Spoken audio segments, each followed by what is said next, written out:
Here's what I'm going to propose. What I'm proposing, why I've gathered us together and more people on Friday and others that will watch this recording, is that I'm going to propose another way to think about the place of arts in our society and an idea of organizing ourselves together toward that vision. I'm going to tell you first a little bit about myself so you understand how I built to this and what the this is. I committed to become an actress because of an acting exercise I did when I was 15. It was my very first relaxation exercise, which we did outside, and it just opened my senses in a way that I had never experienced before. And I was very sure at that moment of something that I suspected since I was a child, which is that we and everything on this planet are absolute miracles. And there was something joyous and beautiful in that. And I thought if I became an actress, I could help other people experience that for themselves and in the world. So I started acting, theater and television and film. And from there I moved to directing, and I was associate artistic director of FOFO in Los Angeles. And at the same time, I was helping form the theater wing of Heart of Los Angeles Youth. And both of these projects emerged out of the work of 92nd Street Y in New York that they had developed working with children and playmaking. And FOFO was founded by professionals who were also working in the community with children, and Heart of Los Angeles Youth, we applied those same principles working actually with the kids on their own projects. So all of this impacted the next stage of my life when I moved to Italy and I co-founded Florence International Theater Company with some of the amazing people that are here today that I had the pleasure, utter pleasure of not just working with, but becoming dear friends with. And I'm really grateful for that in my life. And after I returned to the States, Florence International Theater Company became the Global Theater Project, and we continued moving into areas of community engagement around social issues and international collaboration. And of course, Mitchell Ryan was enormously supportive of me and that work, participating in it at that time. So I'm glad you're here as well, Mitch. It means a lot. Like many of you, there were awakenings and deeper understandings about my place as an artist in the world throughout the journey. We all have had a rich journey. And that is, of course, as it should be. Our lives and our journeys as artists and as human beings are always evolving. We did a lot of work under the Global Theater Project, bringing attention to issues such as immigration and refugees, violence against women, censorship and democracy, violence against journalists. And in every single issue that we worked on over the last 10 years, the situation has gotten worse, not better. Bringing attention wasn't enough. But why? So then in 2015, I was introduced to Mac McCarter, who Karen just mentioned, and Mac founded Community Renewal International, and I will speak about CRI a bit later.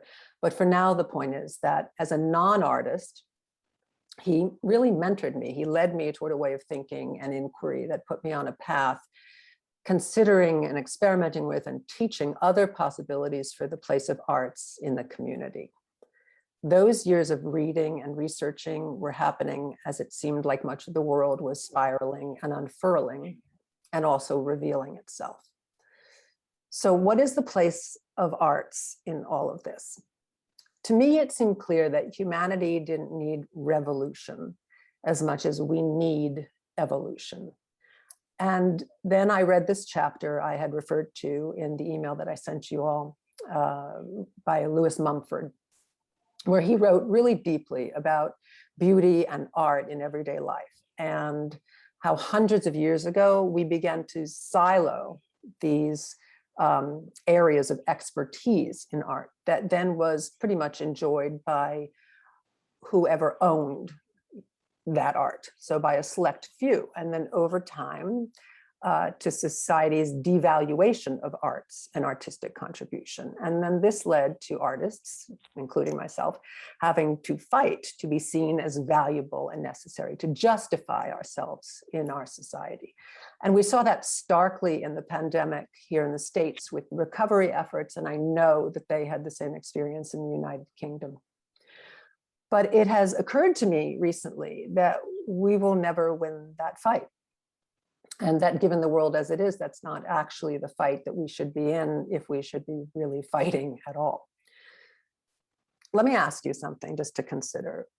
When the pandemic hit and we all went into isolation, what did people reach for? What was the connecting factor that was being reported in so many news outlets? It was communities singing together, making music, dancing on rooftops for each other, sharing paintings and drawings in their windows.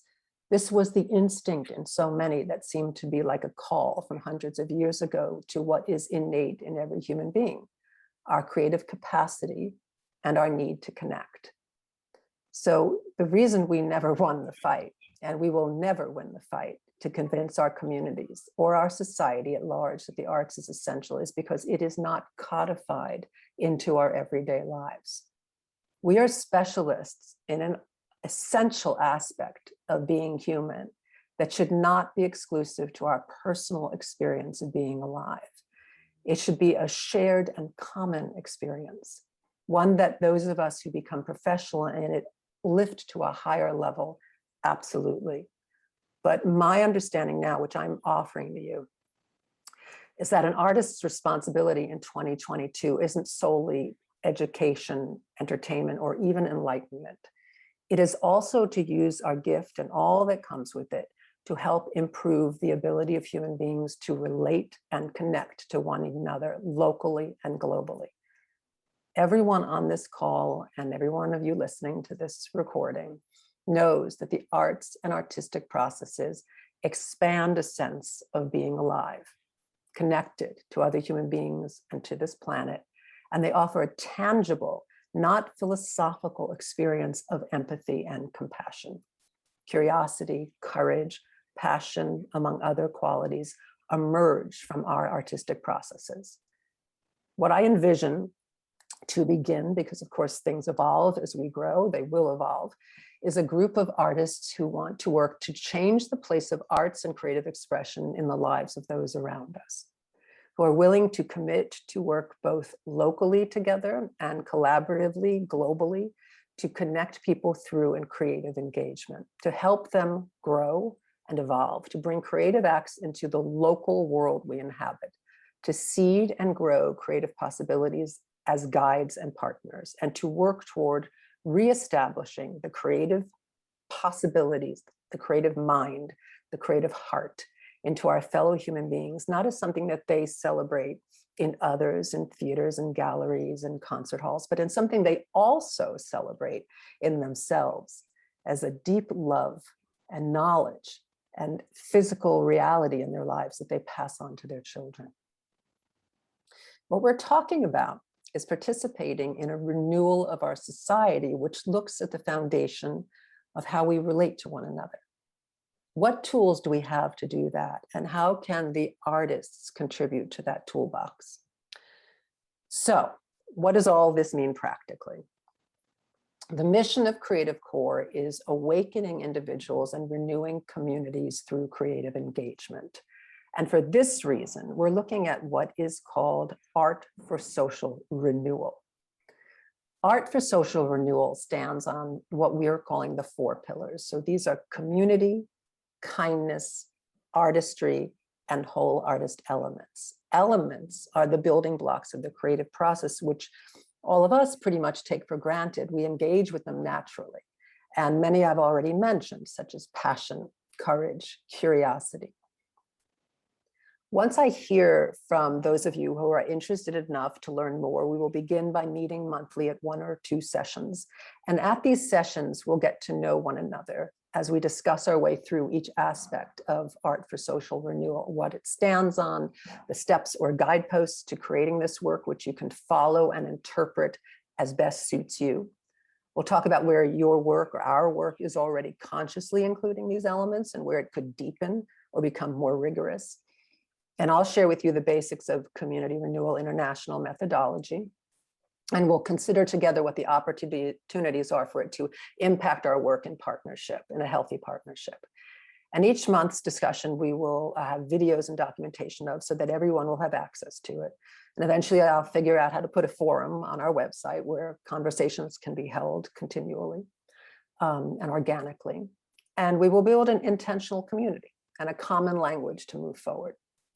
Forward means that, of course, we have to make projects. So we'll start with the goal of very simple local projects, which involve our neighbors and community members in order to take a good look at the application of our work. And then we'll scale up to a larger effort toward a global collaboration that connects us and our neighbors to each other. And there will be micro grants available, which we will talk about over time. So at this moment, I think there are pretty much two ways to get involved, deeply or lightly, and there's probably 7,000 ways in between deep and light. Deeply means you dive into the pool with me and whoever else joins us. And lightly means you feel this has value, you are aligned with it, you want to be involved, but right now is not the time to go deep. You check in from time to time, you let us know how you're doing and how we might support you. And both of these things, both deep and light, are important, and here's why. It is important right now for arts and arts organizations to recognize we may be doing great work individually, but the world is not changing. However, together, intentionally, we become a force.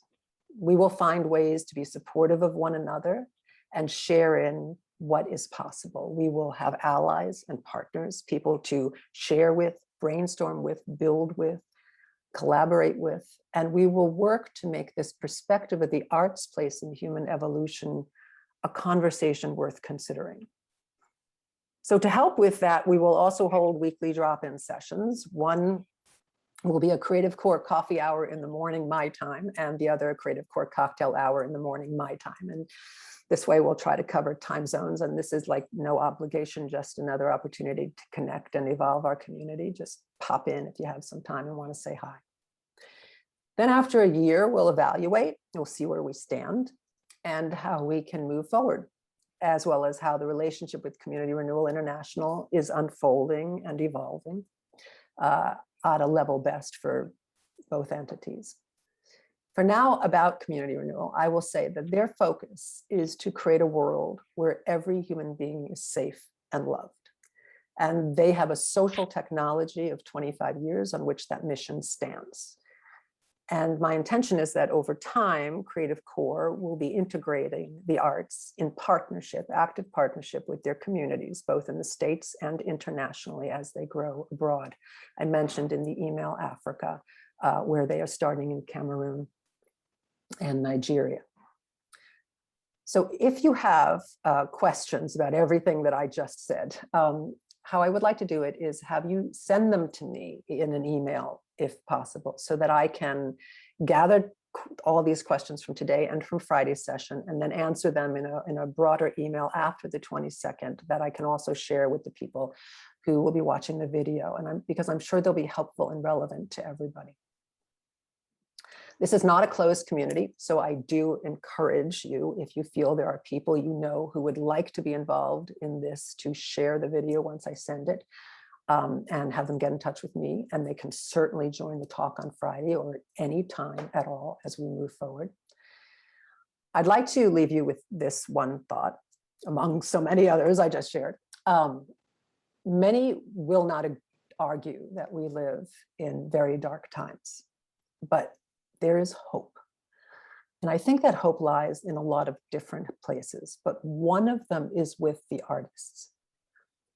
We are the keepers of a certain kind of light that needs to be ignited in other human beings.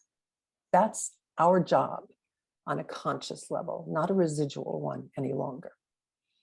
To work with me to turn our world into a creative village. That's the invitation that I'm putting out to you. I hope that you'll consider accepting it and developing this work with me over the years to come. And I really deeply appreciate your time, and I thank you for spending this time with me.